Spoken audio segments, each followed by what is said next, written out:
My name is Whitney Chinonye Ernest. I'm Nigerian by birth, but I grew up in Ghana essentially. So I am a Ghana-based artist. I'm a data artist to be more specific.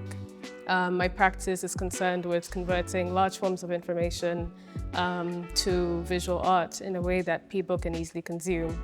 I try to make complex and convoluted data a bit more personal, because I think if people can form a more personal relationship with the information that surrounds them, it would contribute positively to how they interact with the world around them. You're right in the sense that my work is concerned with memory, and memory touches on a lot of different things. I'm concerned with memory because I have a very personal relationship with how the things we remember kind of shape how we interact with the world around us.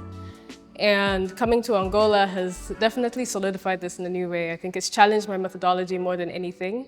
Being able to be in this context has kind of brought me a little closer to the Luandan context. Is a very unique one. I've never experienced anything like it. It feels very close to what I would usually think of as a faraway past. The Luandan context from my short experience here seems to be very close to colonization, especially architecturally. And I think I've seen how that shaped my work because usually I would use people as my entry points to data, people, institutions. But the Luandan context has kind of challenged me to look at architecture as a proxy body to mine data from, as a proxy body to share some of the stories of the context that are harder to reach.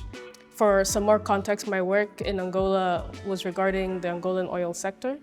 I came initially curious about this political economy and this shift towards oil independence. But in experience, I've, revisited my methodology and used this time to allow my process to expand. And so what was initially a largely intuitive, process, just very instinctive, has now had to be somewhat codified, into clear phases so that I can investigate where I need to expand, where I need to maybe contract.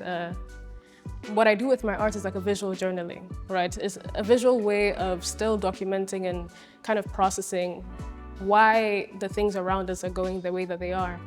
And this visual lexicon built over time from that experience and a little bit more after that.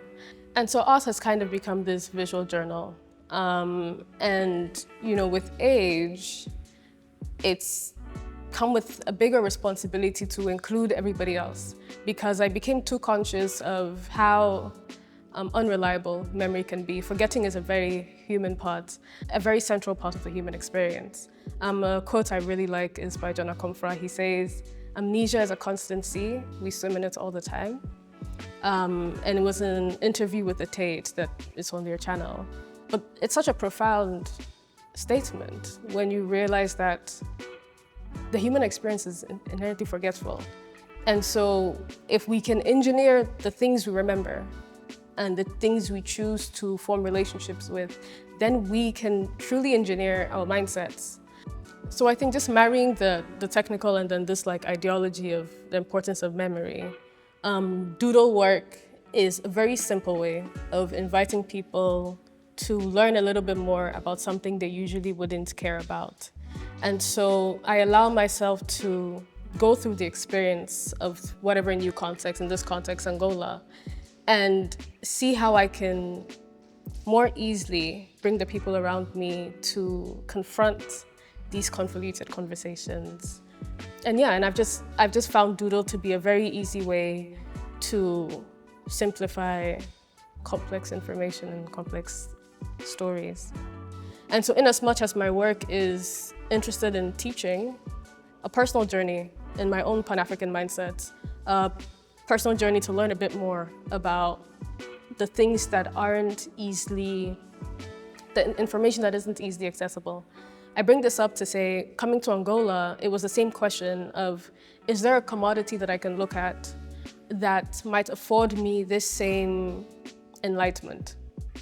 Right? And I mean, Ghana being the second largest cocoa producer, Angola being the second largest oil producer, became it was just like an instinctive next step. But where the story was in looking at Angola's oil was their exit from OPEC. To what extent can Angola achieve its oil independence? And to understand that, you kind of need to understand the powers at play, how we got to where we are. If the system is designed to propagate a certain bias, then what innovations are being made or what changes are being made in these structures to challenge that independence that originally existed. One of the biggest challenges for something like data art, especially entering a context that isn't yours, so you're an outsider coming in, is finding the best way to simplify without removing the nuances in these stories.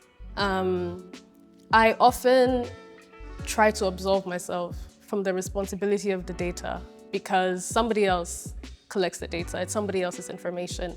I'm just a bridge, another way of making this information more visible.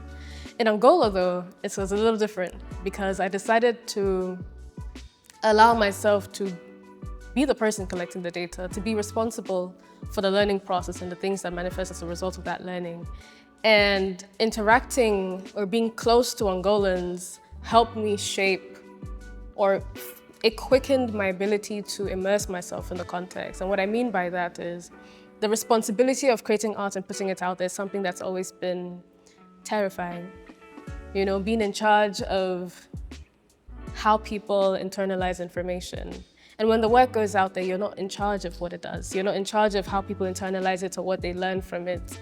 And so this experience has definitely maybe made me a bit more confident in the sense that I'm able to allow myself to let the participants in the context, beyond the research papers and beyond these experts, also have a say in how their own stories are told, and how they're represented by this information.